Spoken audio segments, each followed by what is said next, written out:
Hello, and welcome to Roundtable Mindset, the podcast where we seek to understand and share different perspectives in order to grow and challenge our own. And we encourage you, our guests, to do the same. Each week, we will pick a topic to discuss, sharing our own unique thoughts and insights. There will be times when we won't agree, and let's be real, that'll probably be most of the time, and that's okay. We feel it's important to understand that we can live in this polarized world and still respect one another and even be friends.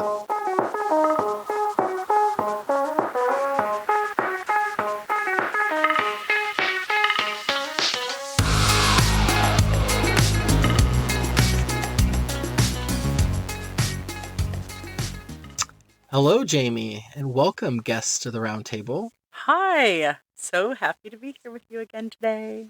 It almost seems like just yesterday we were talking, but a whole week has passed. Yes, it's been a week. We are talking about, we're now able to do time as if it was just yesterday we were talking, introducing our podcast, and now we're here talking about our next topic. So kind of fun to do that. I know. Well, and it's kind of fun to think all of the things that happened in a week, because I don't know, sometimes like this week that doesn't feel like it was just a week ago. It feels like it was forever ago.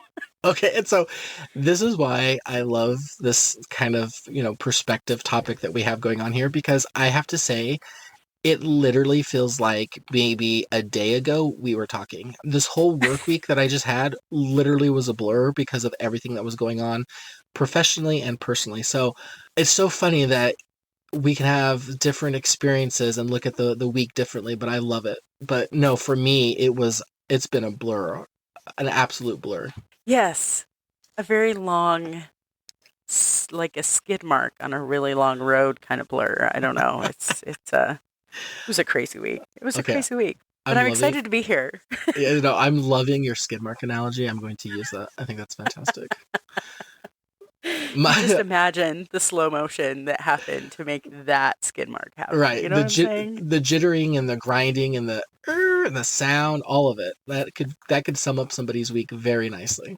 Mine was not a skid mark week. Mine was I'm on a bullet train trying to take in the scenery, and as hard as I look to try to make out details, I'm going by so fast that I'm getting about 20% of what I need to get captured. That was my week. So yes, I think it might be the difference in the tasks from week to week, depending upon what's happening.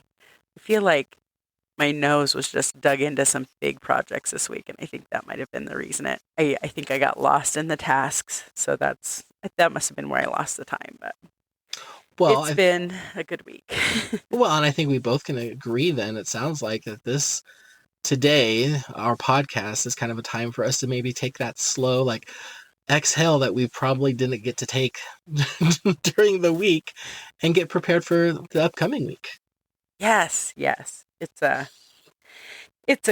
This is something good to look forward to for me. So I'm excited to dig in, but I wanted to share with you a little bit, an experience I had this week. So, and I feel like I mentioned last time that I work in human services, right? So I work with a lot of different people and in different capacities as far as like just helping perspective. I'm a helper. I'm a professional helper, right?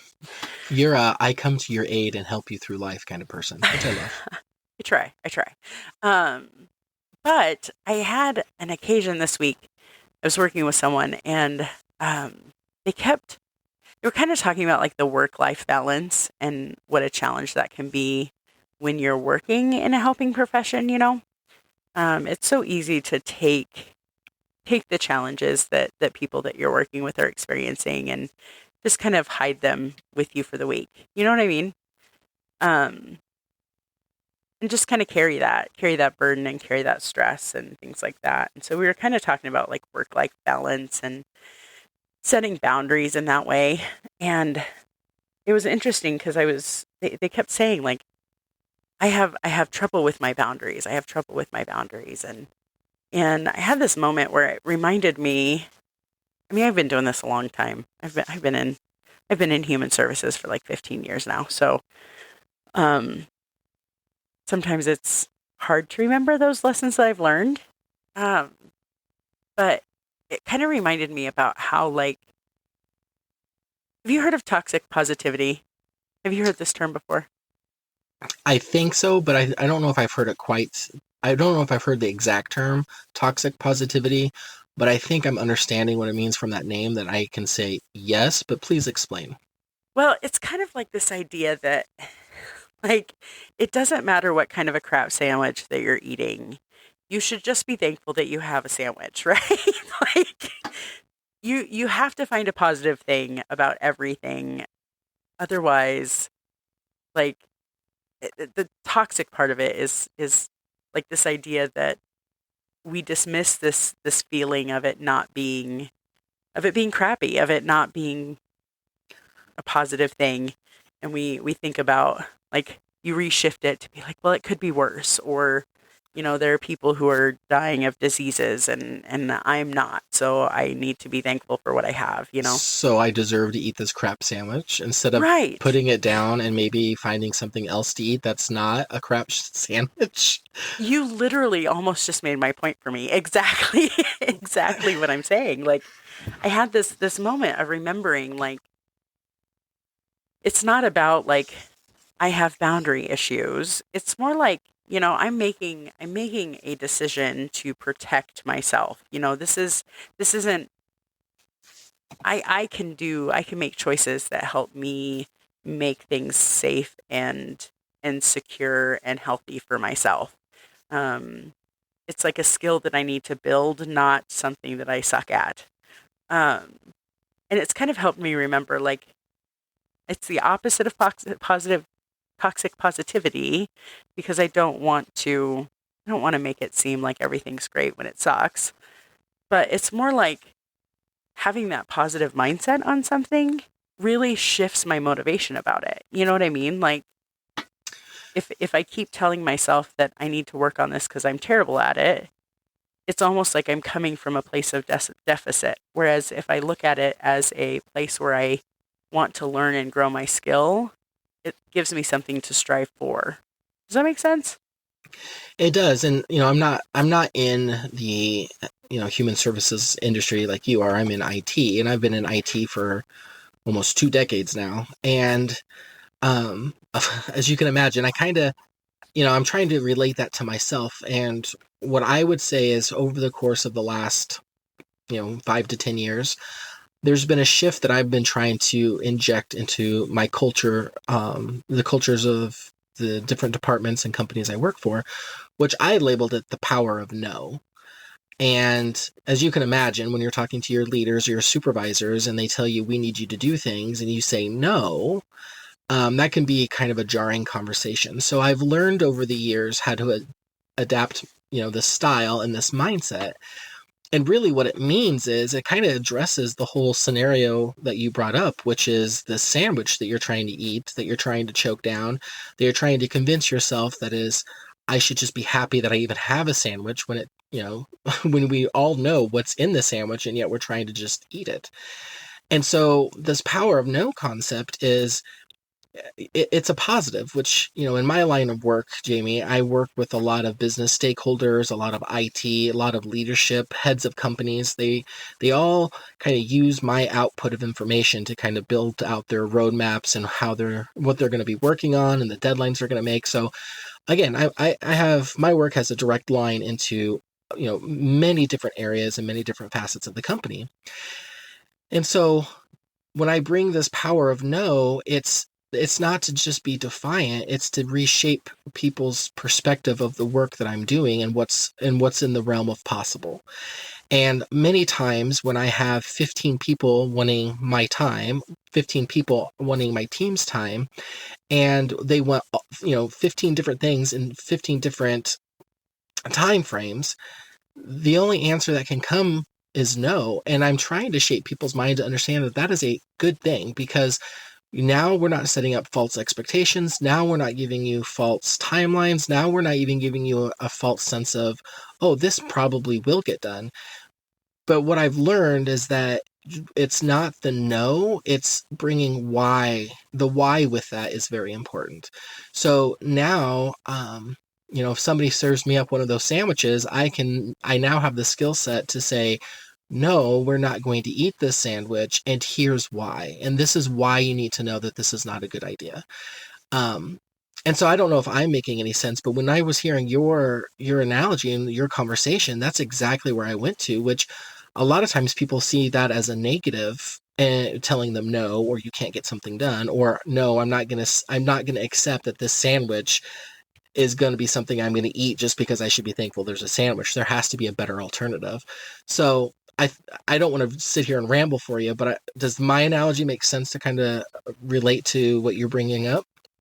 Absolutely. Now, if we could solve the problem of the guilt that comes from that no sometimes, then I think every person in human services could probably benefit from that lesson, because I feel like that is a hard part of working with people, especially people that are in need and need support. Is how do I set that expectation? That's really good too. That's a whole nother piece of the perspective, a piece of learning. Well, and for me, and I can't even imagine how this would apply into your world, because again, I'm talking widgets and systems and applications, and they affect people, and people use the things that my team builds, but it's not directly impacting people.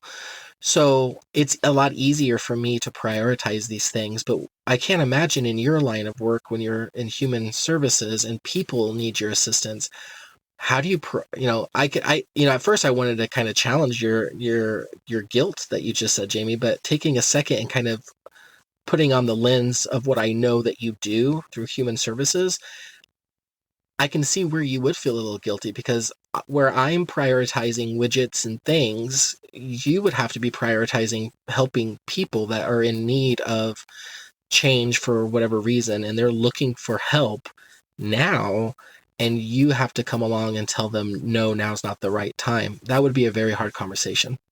Yeah, yeah, it is, and I think that's part of that work-life balance that I think is easy to struggle with in my profession. Is you've got some pretty hard stories, and you've got some hard situations of you know basic needs that I wish I could meet. Like I wish I could help you get caught up on that back rent from the surgery that kept you out of work for 6 months or whatever, whatever the case might be. And sometimes it's really hard not to take that home and continue to think about, okay, maybe if we checked with this organization, or maybe we could try this or that or the other thing. It's hard not to take that home. But I think what was so empowering for me was just to remember that it's by setting those, well, that is part of dealing with the guilt, I think, by setting those boundaries and saying, I'm not, I am at home and I'm going to be fully present in my home. Um, that is a protective factor for me and my family, to say this time is time for my family and time for me to invest here. Um, and that's a protective factor. That's a way of protecting my family and what's happening in my home. Do you know what just And that popped was in my head, Jamie? hmm, Sorry, I what? didn't mean to cut you off. But as I hear you talk, and I can hear in your voice how you're just like, how do you set those boundaries? How do you do that, the prioritization, and still help people, but also protect the things that you need to protect, that, your solace, your home that you go to and you recharge your batteries, and the people you spend time with. And what popped in my mind was, when you're on an aircraft, what do they tell you to do with the oxygen mask? I laugh because this is a story that I tell people that I work with constantly. Like, if you can't take care of yourself, how are you going to take care of other people? Yeah, because they always tell you on the airplane, secure your own mask before you help anyone else. Because if you can't breathe, you can't help anyone else breathe, right? Exactly, exactly. And you know what else I always thought that same thing. I'm like, man, that's kind of cold, but no, you got to get your oxygen mask on so you can help others. But do you know what that I just, and this, honestly, I just took a flight in December, and I was thinking about this. You know what perspective I just started implementing when I heard that? Hmm. Is that everybody in that aircraft hears, put your own air mask or your own oxygen on first, Well, if everybody was able to do that, you look around, there's only probably going to be a handful of people that won't have their mask on, then you can help. So think of the amount of people that are now helping themselves in a situation like that versus just waiting for somebody else to come and help them. And that was a different perspective because I was thinking, okay, I got to secure my mask so then I can learn, like, turn around and help people that are around me. But if everybody did that same step, who would there be around me that I'd have to help? Maybe one or two people that needed assistance versus rows of people. It was for that one time, that moment back in December when I took that flight. I thought, oh my goodness, that instruction is multifaceted, and I never thought of that. Yeah. Well, because you think about the type who are the type of people you would help. You would help small children who couldn't do it themselves, right? Maybe older people with dexterity challenges or infirm. You know what I'm saying? Like the Yep. people that are really would need help. So yeah, that is kind of interesting. I hadn't thought of that. So if I can ask you from your analogy, you know, what happened with that, or what are you planning on doing? Is it kind of open ended, or did you come to a conclusion, or I swear, most of the object lessons that I get on a daily basis are open because I always say I'm a work in progress. I am a journey. My life is a journey. And so, it's sounds like definitely your career something. is a journey as well? It kind of is. It kind of is, which is so cool. It's probably the coolest part of my job. But I think what was good for me was to stop and really remind myself about how my intentions really affect my outcomes. If I'm intentionally, the more intentional I am about things, the better the outcomes seem to be. So if I'm paying attention to, it's shocking. I don't know if you've experienced this, but like when you decide that you want to be healthier, so you change your diet, right? Um, do you ever notice like you seem to drink more water and you take more steps, and then suddenly maybe a gym membership's okay? It's like this positive momentum of positive intentions, right? Because you're really focusing on something. So it just kind of reminded me that I probably do need to be a little more intentional in reminding myself, first of all, that um, it's not about the deficit. It's not about the thing that I'm lacking as much as it is the thing that I can grow and focus on growing those skills. And just remembering that positive, I guess, that strength based mindset is more effective in long term growth and change for me than reminding myself and beating myself up about the the deficits, if that makes sense. It does, and I know for me, I love your weightlifting or your gym membership because you know I'm in a small group at church with an individual who recently, oh, maybe in the last 6 months, took up running, and she's training for a marathon. And I am not in the physical shape to do any type of running right now. And I remember thinking to myself, there's no way on this earth I would ever be able to do that. And there's a little bit of fear into that of how I get from where I'm at now in my current, physical stature to even attempt to run a marathon. And the thing that I love that you just said, which kind of reminded me, was yes, seeing the outcome, the end goal where you want to go, and knowing where you're starting off. If you ignore everything in between that could get you there, it's daunting, and then fear sets in. And why do I even want to begin? And suddenly I'm already defeated before I even give it a try. But if you can say, okay, my end goal is a marathon, but let me look at where I'm starting today. What do I need to do? Okay, maybe I just need to make sure I get 10,000 steps in a day. Maybe I need to drink more water. Maybe I need to cut back, 100 calories a day. Whatever it is, those little modifications and changes over time starts building a bridge from where I'm starting today to eventually running a marathon. Um, Well, and don't you think too, when you see yourself making those choices, when you see yourself like succeeding in those steps, doesn't it don't you feel like it empowers you to know, okay, wait a minute, I can do this.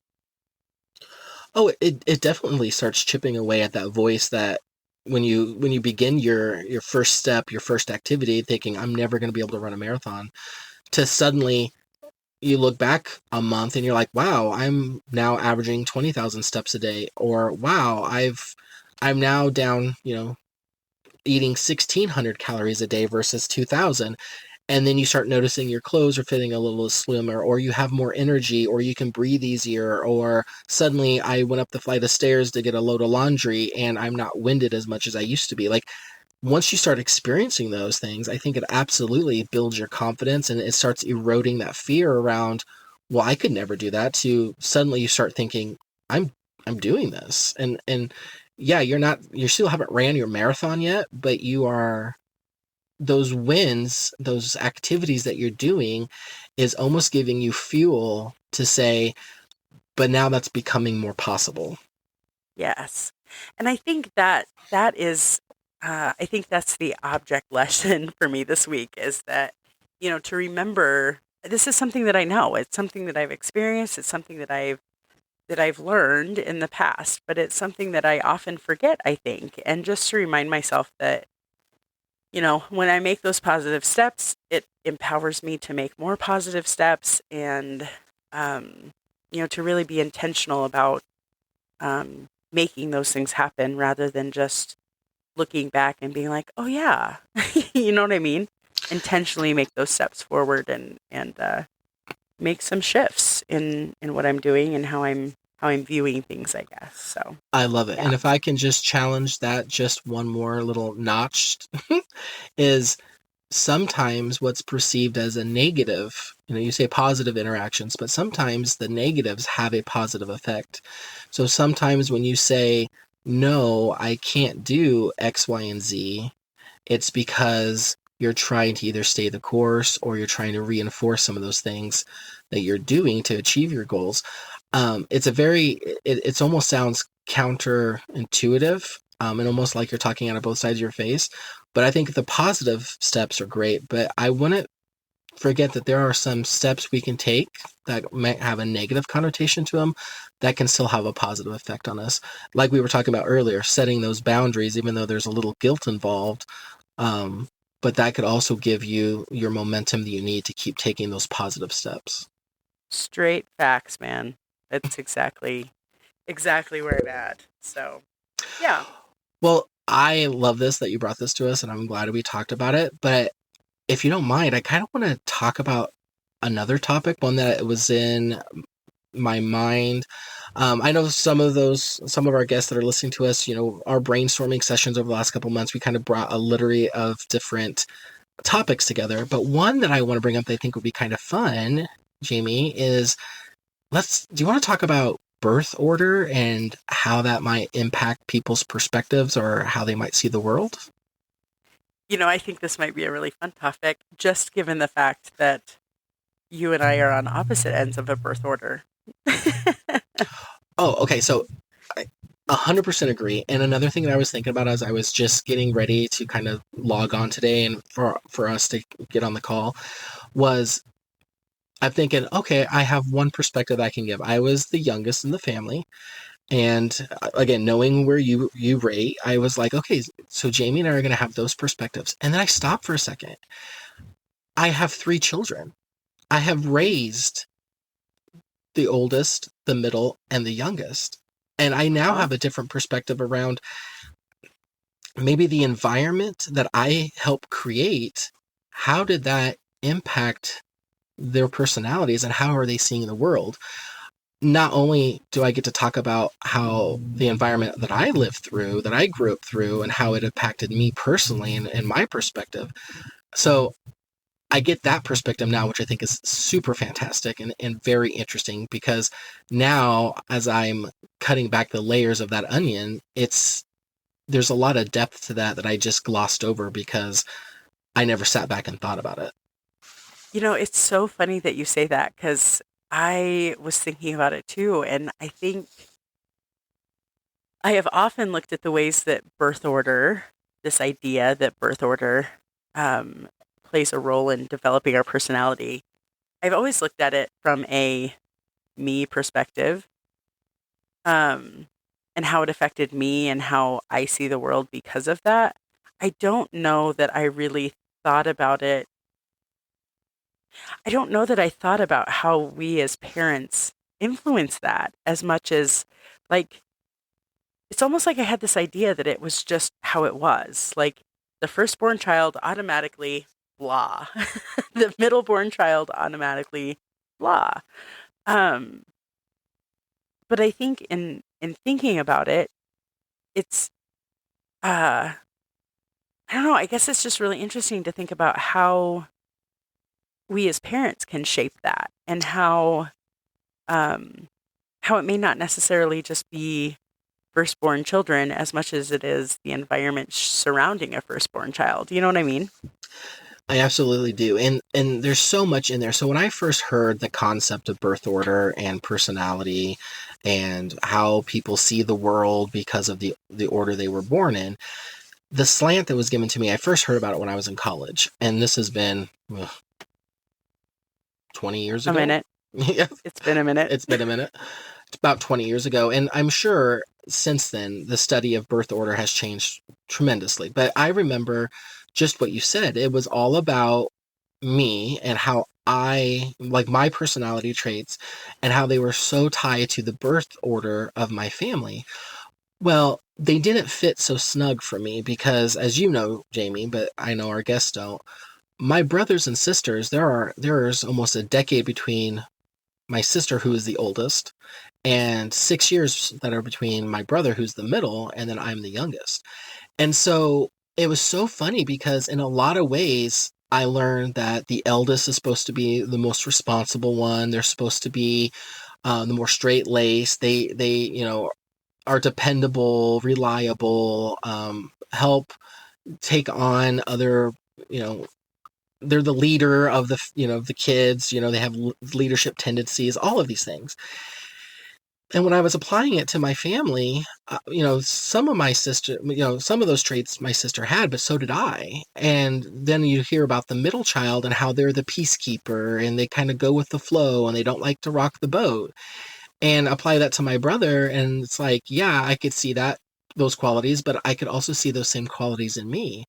And then you get to the youngest, and they're supposed to be the most, free spirited and wild one, and they're maybe not the most Creative. yeah, creative, not the most clean, they don't, they might not be tidy. And some of those things fit into me and then some of them don't. So I remember listening to that class thinking, okay, but there has to be more to it than just I was born third, because a whole ecosystem is already established by the time the third born gets in there, and there's already some practices in place. There's already a schedule. There's already things the family dynamics already doing, and it's just expected for the youngest to kind of fold in, right?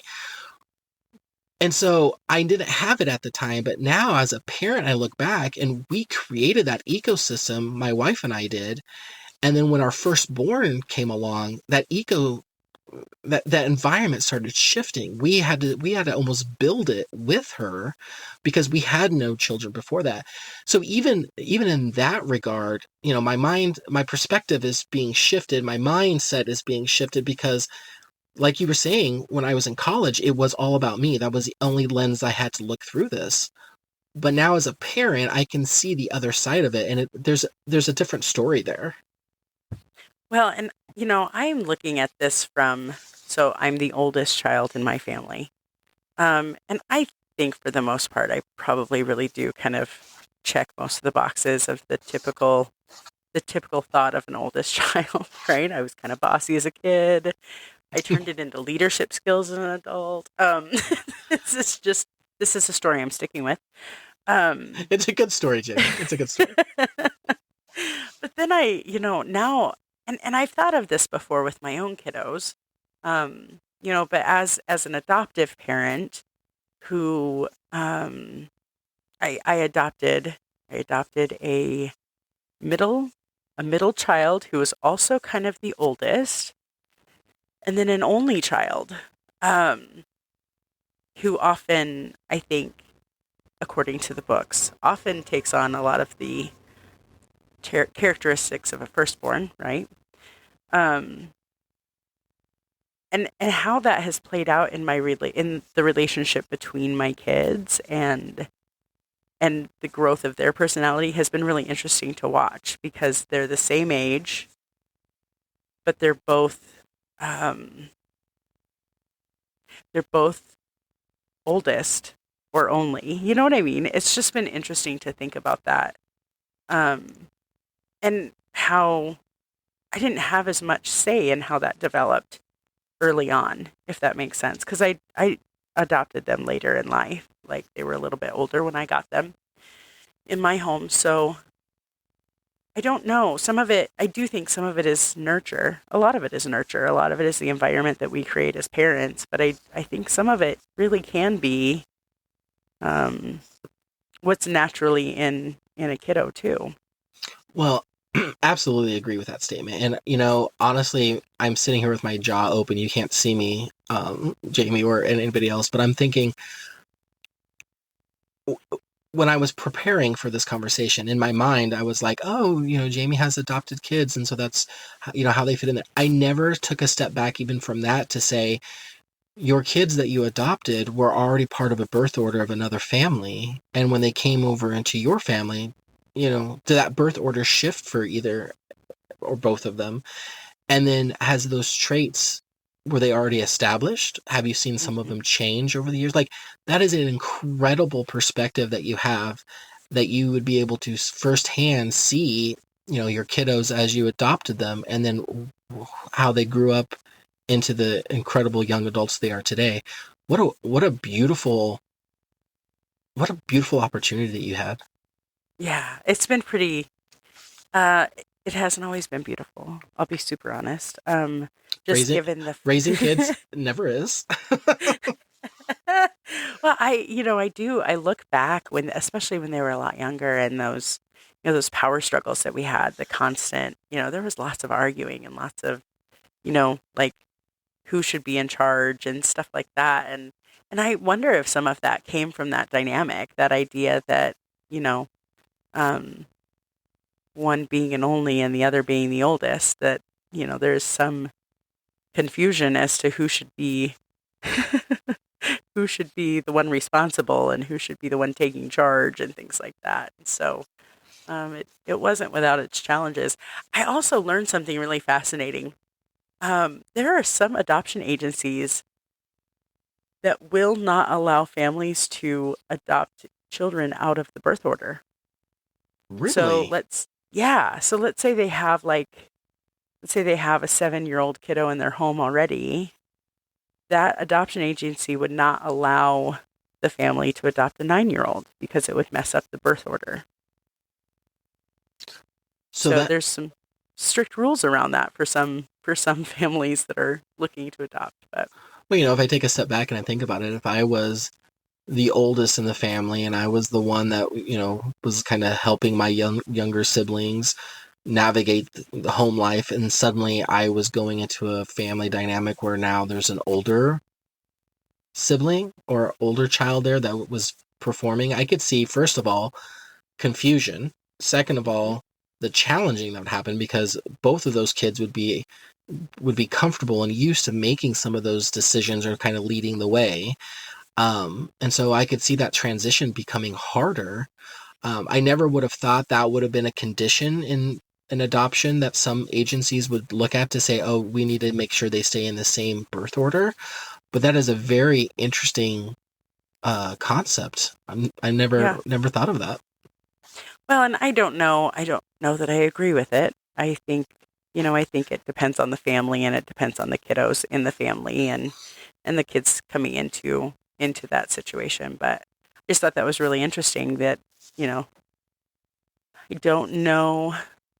My experience comes from foster care, that I was a foster parent, and I don't know that the state departments have the luxury of looking at birth order as much when they're trying to Right. make sure kids are in a safe environment and have permanency. Um, but yeah, that kind of blew my mind today. Right. And I do Um, and I do agree that go- I do think that, personality traits in people and kids, they're not solely dependent on the order that they were born. I do think there's some people that are comfortable leading while others aren't, and some of those kids might be firstborn and some of them might not be. But I do think, and again, as we were preparing for this podcast, trying to understand from my own perspective first, why did I have some of those traits of a firstborn or a middle child and the youngest child? And I think the answer started coming to me, Jamie, is when I started reflecting on how I raised my three kids. And I think this perspective could only come to me after I experienced raising children. And I got to see firsthand the environment that we were able to shape. Again, I'm also not saying that everybody's personality is solely based on the environment they grew up with. I think it influences. I think a lot of things influence. I think DNA influences, right?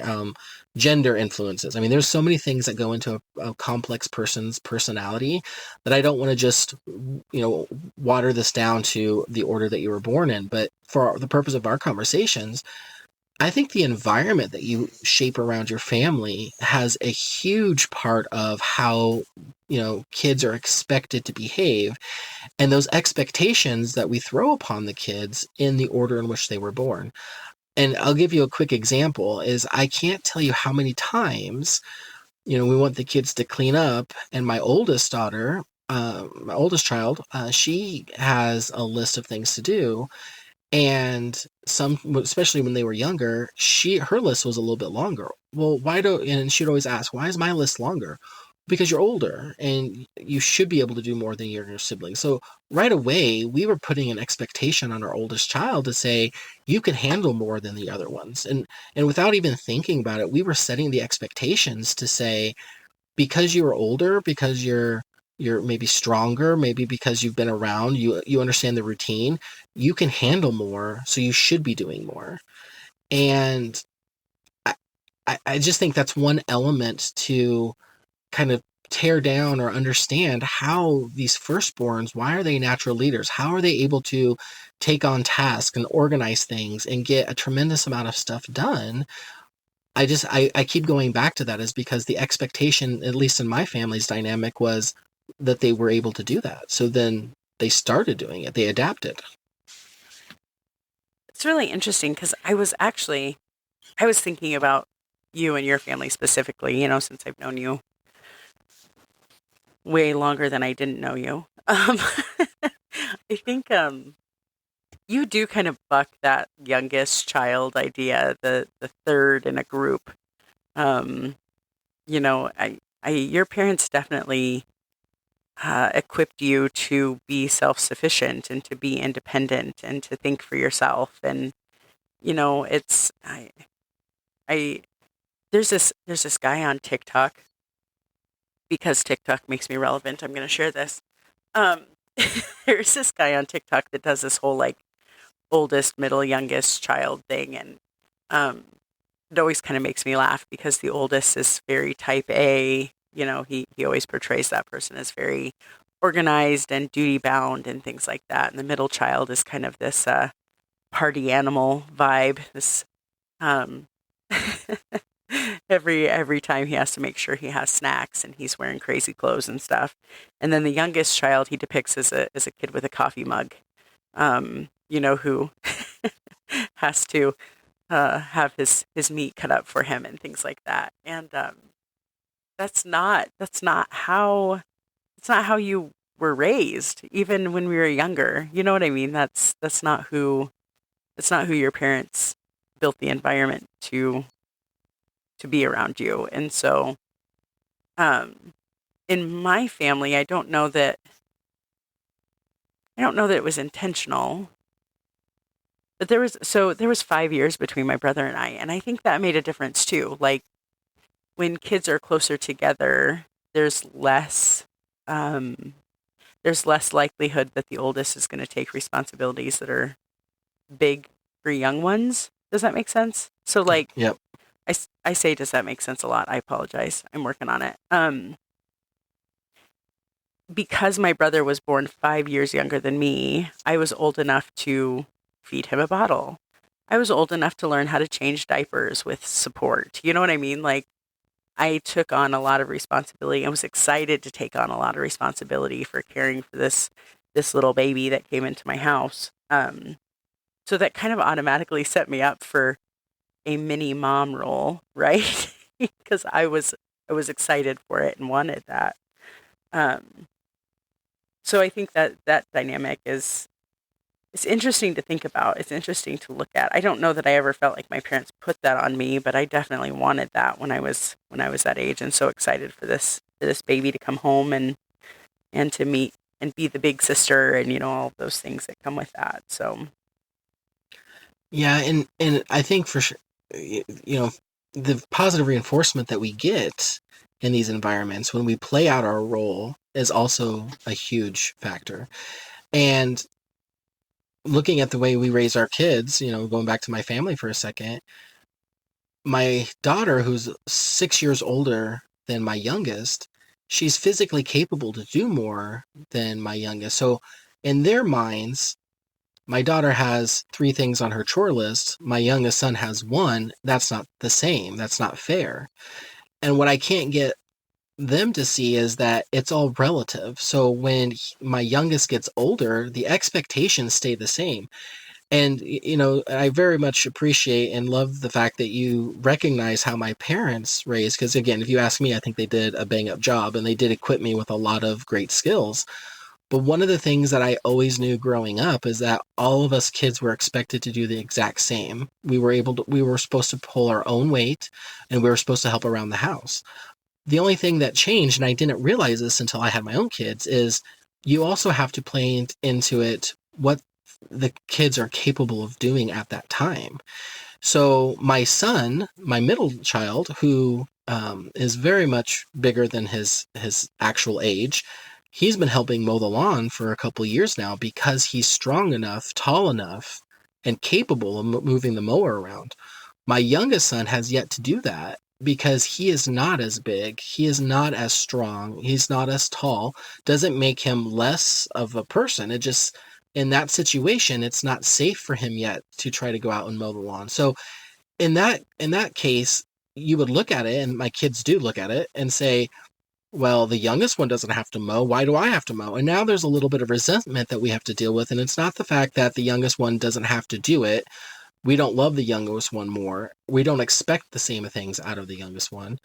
We just say there is a time and a place. And I never had that perspective, Jamie, when I was growing up, because again, it was all about me, right? Like up until my mid 20s, it was always about me. Like everything about you was about me, Jamie. So like I'm now starting to understand because I have to go through this, and I get to see this ecosystem being shaped directly by my wife and I's hands.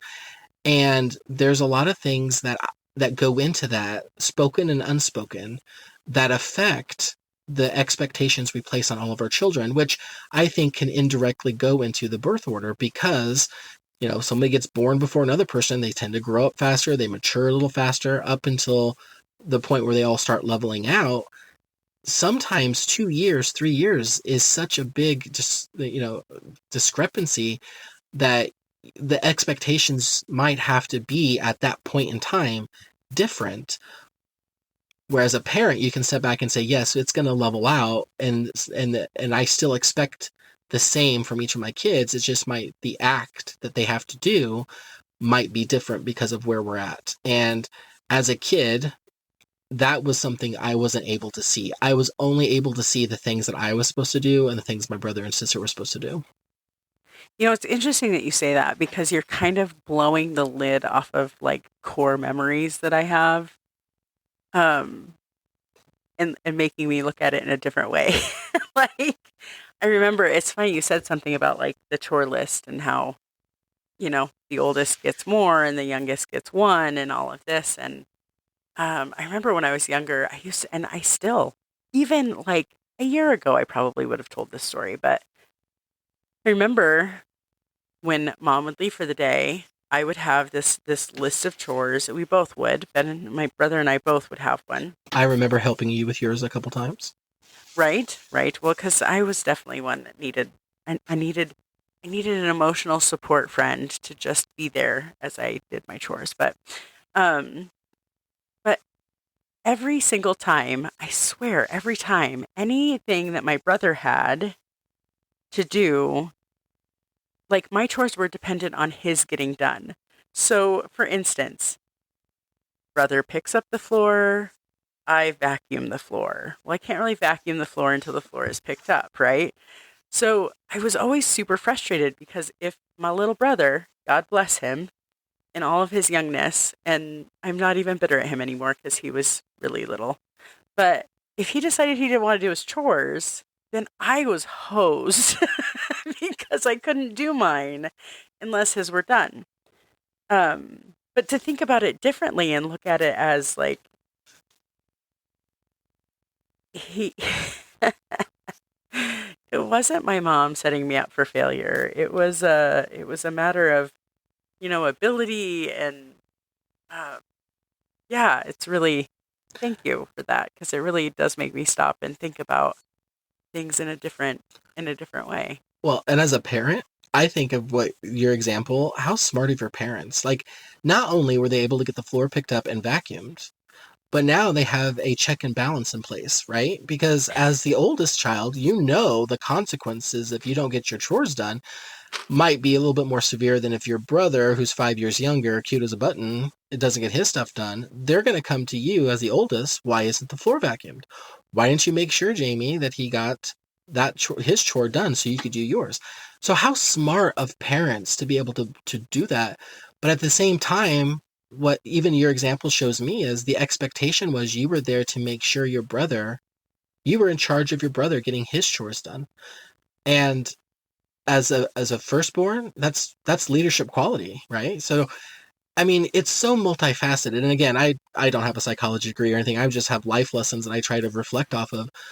But even in that moment, that example you just gave, look how multifaceted that is and how it's affecting your perspective as the firstborn, as well as shaping a relationship between not only your parents and you, but you and your brother, and even shaping your brother's perspective.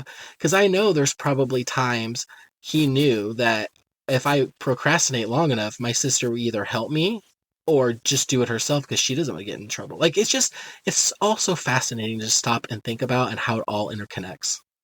Yeah. Yeah, it is. And I do think that that's um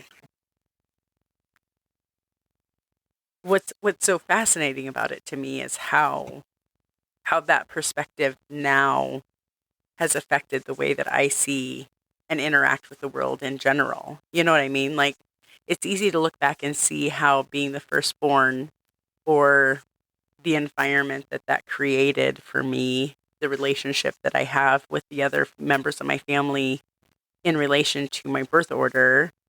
It's easy to look at my family dynamic and see how that works. It's easy to look even in my relationships and parenting and how that has affected me as a parent and as a partner.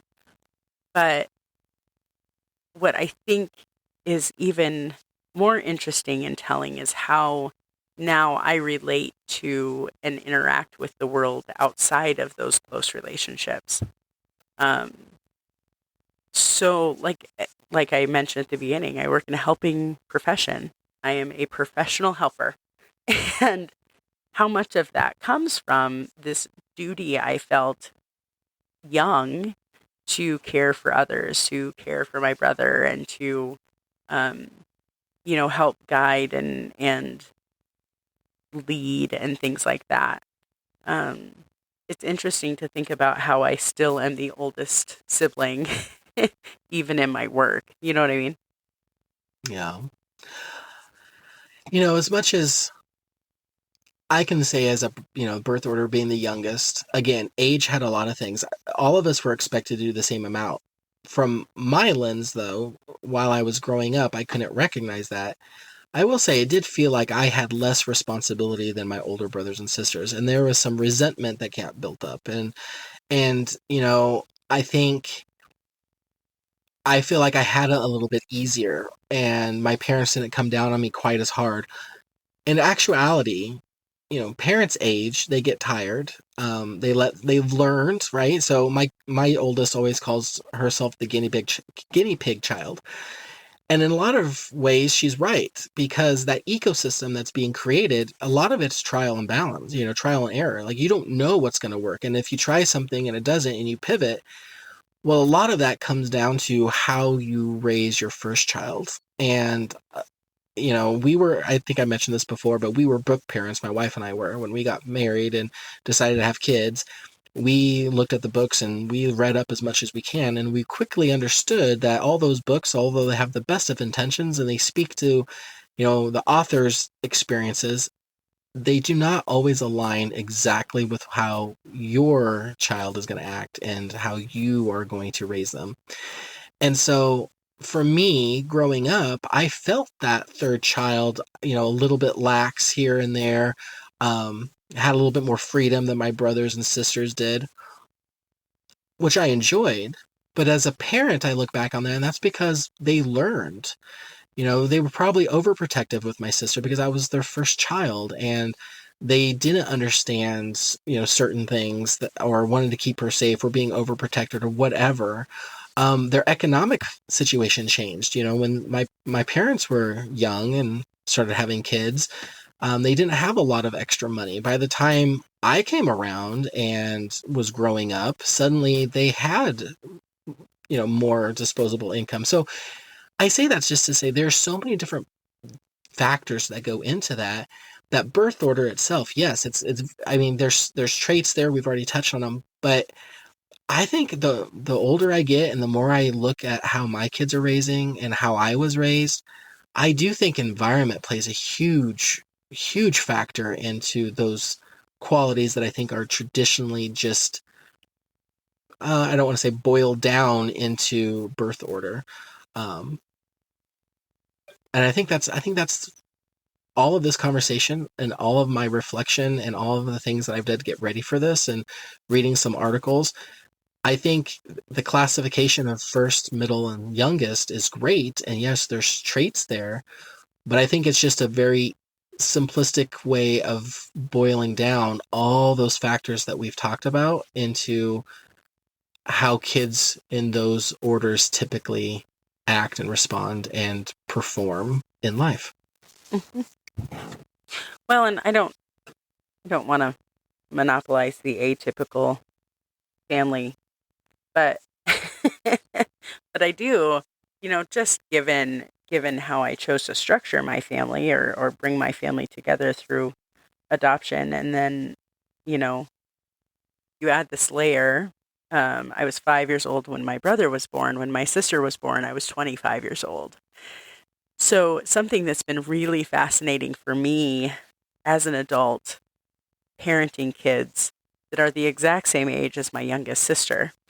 It's been really fascinating and eye opening for me to watch my dad parent again, um, from an adult point of view, and to see how my sister, who is now just coming into adulthood, it's really interesting to see how she kind of gets the best of both worlds. You know what I mean? She gets the best of um, having her parents all to herself and having all of that investment in just her entire life, really.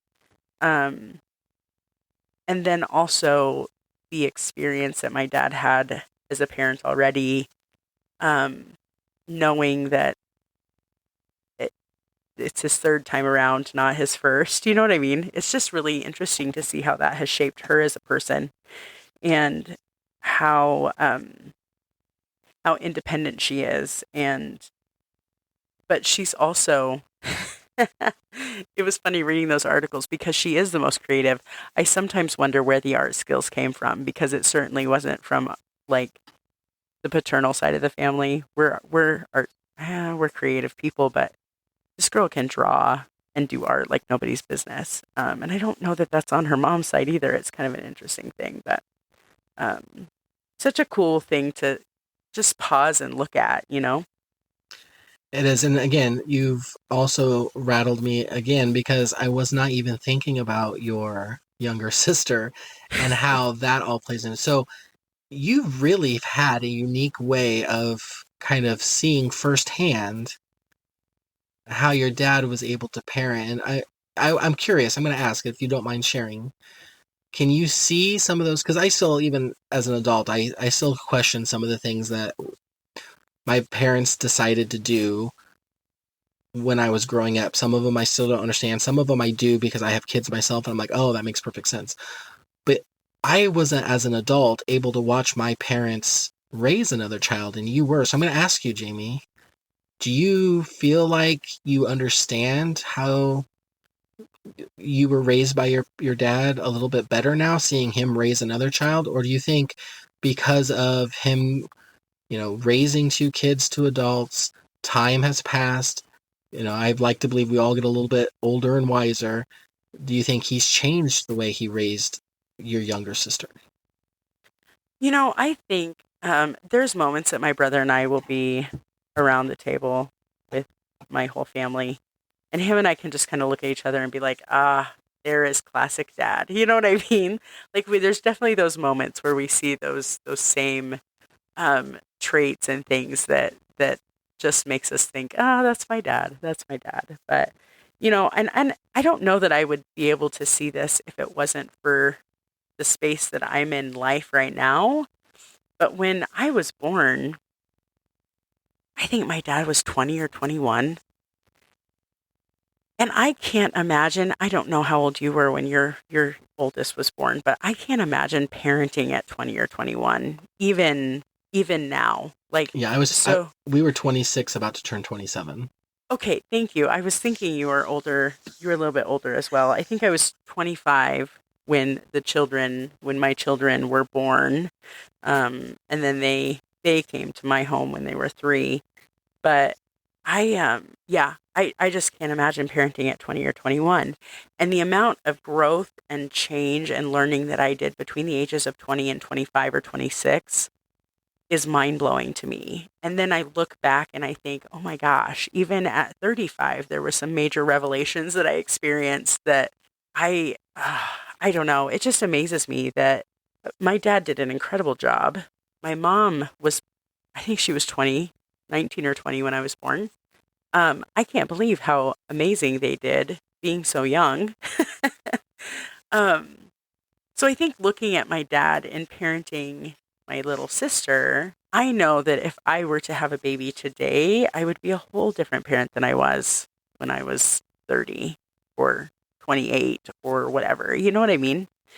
So I think he learned. I think he shifted and changed perspectives in his parenting because of all of the experiences that my brother and I brought to his doorstep, whether he wanted them or not.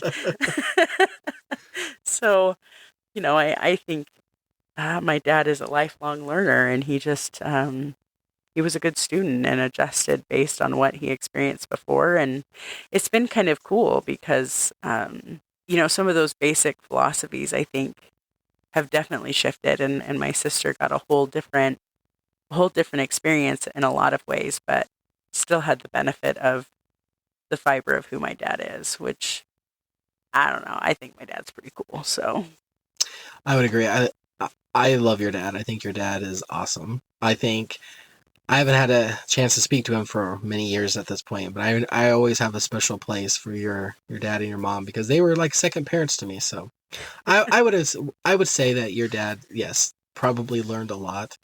So my last question here, Jamie, since you kind of are being so candid with your family life, and I appreciate that.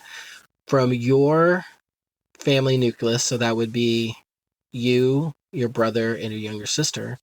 Do you feel like you follow traditional birth order traits? I hope my brother would appreciate this comment. I think I've said it to him before, but I definitely think I have said often that it's like my sister being born made my brother make sense. Like, like Oh, he was the middle child all along. He was the middle child. We just didn't know it for like 20 years that he was going to be the middle child. But I do think that there's interactions with my brother and I that definitely make me see that typical relationship, that typical birth order personality thing. I remember when I was super young, I was at a camp. I don't even remember how long I was there. It felt like a month, but it was probably a week, right? But when I came back, there was this whole bag of like makeup on my bed. And my mom was like, well, we were at the grocery store and I went to the checkout and it was a lot more expensive than I thought it would be, but I couldn't figure it out. When we got home, I found all of this makeup and hair stuff in here. And then your brother decided that he missed you and you needed this and you needed this and you needed this. And he just put all this stuff in the cart because he was thinking about me. And like, from my oldest sibling perspective, he was such an annoying little kid. But then there's moments like that where I know that, I was an important piece of his growing up because I've been there his whole life. You know what I mean? The relationship I have with my sister is just so different. It's so different because I was an adult when she was born, and sometimes it feels more like I'm her aunt or something than her sister, but she's always been close because, you know, my kids are the same age. It's been kind of cool getting to know her as an adult. And that's when I think my brother and I had the best relationship as adults too. So I'm excited to see what that relationship looks like moving forward, but it is a whole lot different with her than it was. Well, and again, with your dynamic, your family dynamic, and the age, and I can see that. So Atypical. atypical, I love it. Well, Jamie, I want to say thank you. I think this was a fun topic. I know my perspective was challenged, and I'm starting to look at this a little bit different. So I appreciate the candid conversation and the discussion, and again appreciate all of our guests listening in. And if you have anything um, to add, or you have any questions, or even other future topics, feel free to give us an email. Jamie, do you have that email Yeah. available for us? Yes, you can email us at roundtablemindset@gmail.com. We will respond just as quick as we can and are always ready for feedback from you, our guests. And I just want to say too, Malin, thanks for sharing your experiences and perspectives. And I love that I got to take a look at things from a different point of view and really learn from my own experiences based on that. So it's such a cool topic. Thanks for bringing it.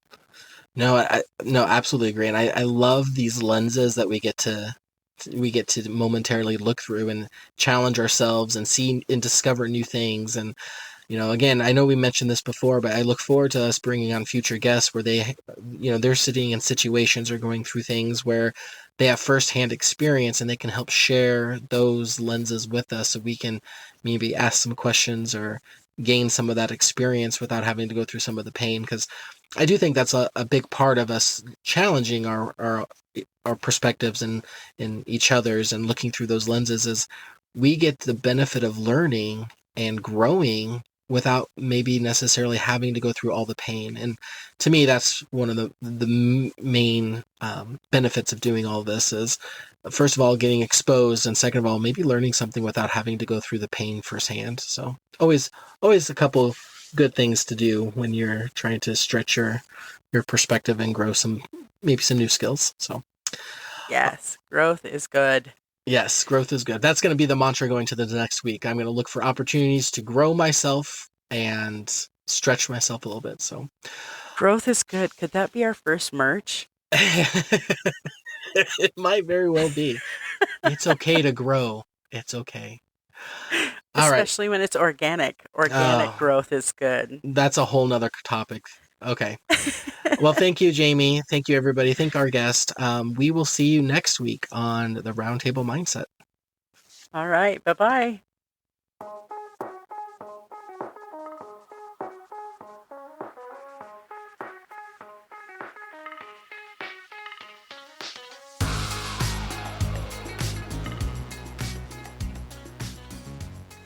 This podcast was recorded and edited by Jamie and Malin, with music by Famous Cats. If you have a topic you'd like us to discuss, please email us at roundtablemindset@gmail.com. And never miss a new episode by making sure you like and subscribe wherever you listen to podcasts. If you enjoyed your time with us today, do us a favor and invite a friend. Thanks for listening. Please join us next time at the round table, and remember, your opinion and perspective matter, and we might not see eye to eye, but that's okay.